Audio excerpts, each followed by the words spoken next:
শান্তিনিকেতন হতে, বোলপুর শান্তিনিকেতন হতে সাহেবডাঙ্গা গানে যাচ্ছে। 3টে ধাপ ব্রিজ ভেঙে গেছে।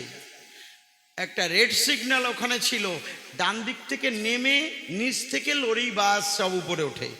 রাস্তা ভাঙা, রেড সিগন্যাল ওখানে। আমি করি বর্ণনা, 2-3 দিন আগে ঝড় হয়ে সেই সিগন্যালের ছাতা নষ্ট হয়ে গেছে। কাপড় ছিল কি না সে তো আর থাকে না, নষ্ট হয়ে গেছে। 115 কিলোমিটার বেগে গাড়ি চলছে, সাহেবডাঙ্গা গানে যাবে। ও বাবা, বলতে পারেন ওই ভাঙা ব্রিজের উপর দিয়ে চাকা ফাঁকা, চাকা ফাঁকা, নাই কোনো জায়গায় ঢাকা। আমি বলি সভা পরে কে এসে পার করে বাবা? এটা আমি চোখে দেখেছি, শাস্ত্রে যা আছে আছে, এটা আমি চোখে দেখেছি। কার হয়েছে? বেশি দূরে নয়, আপনারা তাকে চেনেন, আপনারা তাকে দেখেছেন এবং এখনো দেখতে পাচ্ছেন। আমি করি বর্ণনা, অসম্ভবকে সম্ভব করতে পারে। শুনে যান সুধীজনা, সত্যে বিরাজ করলে সেখানেই স্বর্গ। যিনি সত্যে বিরাজ করছেন, জটিল মধুসূদন দাদা এসে তাকে রক্ষা করে। চলে গেছে পাঠশালার ভিতরে। কিছুদিন যেতে যেতে ওই রাস্তা ধরে ডাক দিয়ে বলে বন্ধু বান্ধব জটিলকে ধরে, হয় জটিল, তোর ভয় হয় না? বলছে দেখ রে ভাই, আমার কোনো জায়গায় ভয় হয় না। কেন জানিস? আমার কথাটা মানিস। ওই বনের মধ্যে আমার দাদা থাকে, শুনে যায় বিজ্ঞলোকে। আমি করি বর্ণনা, দাদাকে ডাক দিলেই সে চলে আসে। বাঘ আমাকে ধরতে পারে না, বাঘ সরিয়ে যায়। বেশ কিছুদিন পরে পরে পাঠশালায় যে শিক্ষক বাবু আছেন, তার বাবা বিয়োগ হয়েছে চরাচরে। তখনকার নিয়ম ছিল, ছাত্ররা সবাই যারা পাঠশালায় পড়তে যায় কি কড়ি দান করত। মানে বাবা দেহ রেখেছে মাস্টার বাবুর, এখন সবাই ছাত্ররা কড়ি দান করবে। ডাক দিয়ে সবাই বলেছে, ও বলে চাল দেবো, বলে ডাল দেবো, বলে তরকারি দেবো, ও বলে সব কিছু দেবো। জটিলকে ডাক দিয়ে বলে, খুলে জটিল তুই একটু জানা, বলে তুই কি দিবি? বলছে দেখো আমি তো বলতে পারবো না, আমার দাদার কাছে শুনি আছি। যখন বনের মধ্যে গেল, সেই কথাটি বলা ভালো, মধুসূদন মধুসূদন দাদা, দাদা তুমি কোথায় আছো? আসে যাও। ওই যে মাতৃবাক্য, ডাকার সাথে সাথেই আসে যায়, মানে মাতৃবাক্য পালন করছে। তো মা বাবা কি জিনিস, এই কথা সেটা ও জবাব পাইয়ে যাবেন। আমি করিয়ে যাচ্ছি একেবারে ফিনিশ। আমি করি বর্ণনা, শ্রবণ করুন সুধীজনা। যেই ডাক দিয়েছে, জটিলের সম্মুখে মধুসূদন এসে গেছে।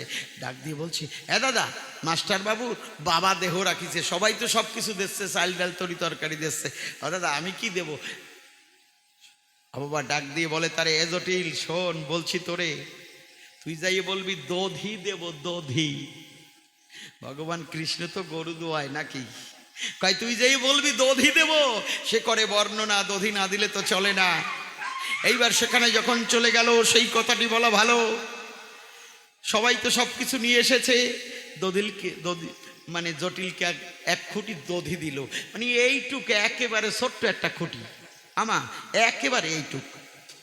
আর একটা এসে গেছে মুখের মধ্যে, মানে একদম ছোট্ট। করবো কি? এই যে চারিদিকে লাইট না, কথা বলতেছি দাঁড়াইয়া ঢুকে যাচ্ছে, আর কি করব? যাক, 2 সাইড দিয়ে আসে গেলি আসুক, অসুবিধা নাই। বেশি হয়ে গেলি আমার মা কেটা যেন কইতেছে 1 তরকারি হয়ে যাবে। ওরে কায়দারে। আমি করি বর্ণনা, শ্রবণ করুন সুধীজনা। এইবার যখন জটিলকে ডাক দিয়ে বলছে, এই জটিল তুই কি দিবি? দাদার কাছে গিয়ে বলে দধি দেব। দাদা যখন বলেছে তারে, এইবার দে দাদা জটিল। জটিল বলছে দে দাদা দধি জোগাড় করে। বলছে না রে ভাই, আমার কাছে আছে, বের করে দিয়েছে এইটুক, একদম ছোট্ট। কয় দাদা ওই দধি তুমি খাবা না আমি খাবো, না মাস্টারবাবু খাবে, নাকি ছাত্ররা খাবে, কে খাবে? বলে জটিল তোরে করি বর্ণনা, নিয়ে যা, তোর অসুবিধা হবে না। নিয়ে যেই গ্যাসের মশাই মাস্টার বাবু দেশে বেতের বাড়ি, গড়াগড়ি যায়। কয় এই তুই পারবি না, আগে বললি না? জটিল নয়ন জল ছেড়ে দিল, কাঁদতে কাঁদতে বনের মধ্যে গেল। ডাক দিয়ে বলছে, দাদা আমি ভবে একা, দাও হে দেখা। একবারে জয় রাধে, জয় রাধে। ওরে আমি ভবে একা,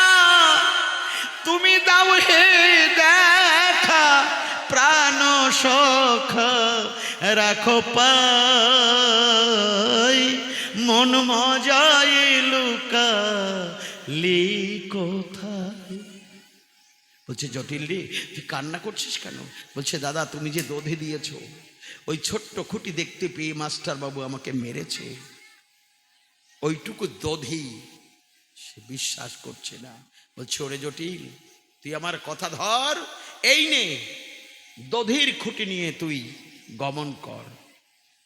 মনে আছে ভাবো, তোর কাছে আমি সূক্ষ্ম অবস্থায় জানাইয়ে দেব, তুই আমার কথা নিস, ওই দধি নিজের হাতে বন্টন করিস, নিজের হাতে বন্টন করিস। বাবা সবাই যখন বসেছে খেতে, আমি বলি আপনাদের সাক্ষাতে ওই ছোট্ট খুঁড়ি বাবাতে ধরিয়ে ডানা দিয়ে একটু একটু করে কাইটে কাইটে দিচ্ছে। যত দেয় ততবারে, হ্যাঁ লীলা কীর্তনে গায় না, ওরে যত দেয় ততবারে, ওই একটু একটু করে দিচ্ছে, দেয় আবার বেড়ে যায়, দেয় আবার বেড়ে যায়। ওই থালার মধ্যে প্রসাদ দেয়, একেবারে দধিতে থালা ভরিয়ে যায়। ব্যবহারটা কি রে? সবাই খেয়ে একেবারে পেট ভরিয়ে গেছে। মাস্টার বাবু যাই বলতেছে অজটিল, হ্যাঁ বাবা এই দধি কোন দোকানে পাওয়া যায় রে? কয় বাবা আমার দাদার দোকানে পাওয়া যায়। মাস্টার বাবু আমি করি বর্ণনা, শ্রবণ করুন সুধীজনা। মাস্টার বাবু এই দধি আমার দাদার দোকানে পাওয়া যায়। কয় তোর দাদা কোথায় থাকে? কয় বনের মধ্যে, যে রাস্তায় আমি আসি। কয় তোর দাদাকে আমাকে দেখাতে পারিস? যে দেখাতে পারি, এসো আমার সঙ্গে এসো। মনে আছে ভাবো, আমার সঙ্গে গেলে তোমাকে আমি দেখিয়ে দেব। জটিলের সঙ্গে যখন চলে গেল, কথাটি বলা ভালো। বনের মধ্যে গিয়ে যখন ডাক দিল, দাদা মধুসূদন আমার মাস্টার বাবু তোমাকে দেখবে, দাও তুমি দর্শন। মনে আছে ভাবো, আজকে মাস্টার বাবুকে দেখা দেব। জটিল তো এসে গেছে, আমি বলি আপনাদের কাছে জটিল এসে গেছে। যখন ডাক দিয়েছে বাবা মধুসূদন এসে গেছে। মাস্টার বাবু বলছে যে কই জটিল, আমি তো দেখি না নয়নে। বলছে আপনি দেখতে পাচ্ছেন না? ওই যে এসেছে। বলছে জটিল আমি দেখতে পাচ্ছি না, নয়ন টয়ন মুছে টুছে। কয় না আমি দেখতে পাই না। মধুসূদন ডাক দিয়ে বলে তারে, ওরে জটিল রে, এ সবার জন্য নয় রে, সদানন্দ স্বর্গ সবার জন্য নয় রে, সত্যের সঙ্গে যিনি বিরাজ করছেন, হাতে কাম মুখে নাম। বোঝা যাচ্ছে আমার কথা? হাতে কাম মুখে নাম, সদা সচ্চরিত্রবান হবে, সত্য পথে থেকে সদা সত্য কথা কবে, পরসতী পরপতি কভু না স্পর্শিবে, না ডাকো ঠাকুরকে, ঠাকুর কৃষ্ণ এসে দেখা দেবে। জটিল রে সবাই পায় না, তোর মাস্টার বাবুকে কর বর্ণনা। জটিল তোকে স্পর্শ না করলে আর দেখা দেওয়া যাবে না। মাস্টার বাবু ছুটে ছুটে যখন জটিলের কাছে যায়, জটিলকে যখন স্পর্শ করে, আমি কথাটা খুলে বললাম পবিত্র আসরে, স্পর্শ করা মাত্র সাধুসঙ্গ হয়। একজন আর একজনকে সেই জন্য সাধুসঙ্গে গিয়ে স্পর্শ করতে হয়। ও বাবা এক জন্মে নয়, জন্মে জন্মে এগিয়ে যেতে হয়, কোটি জন্ম একটু একটু একটু একটু করে যেতে হয়। এক জন্মে হয় না, কোনো ভাগ্যে কোনো জীবের শ্রদ্ধা যদি হয়।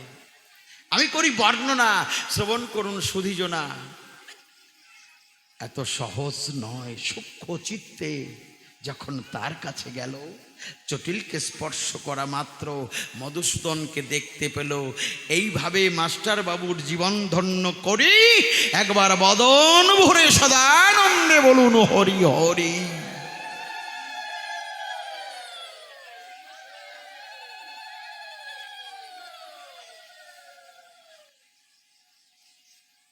প্রথম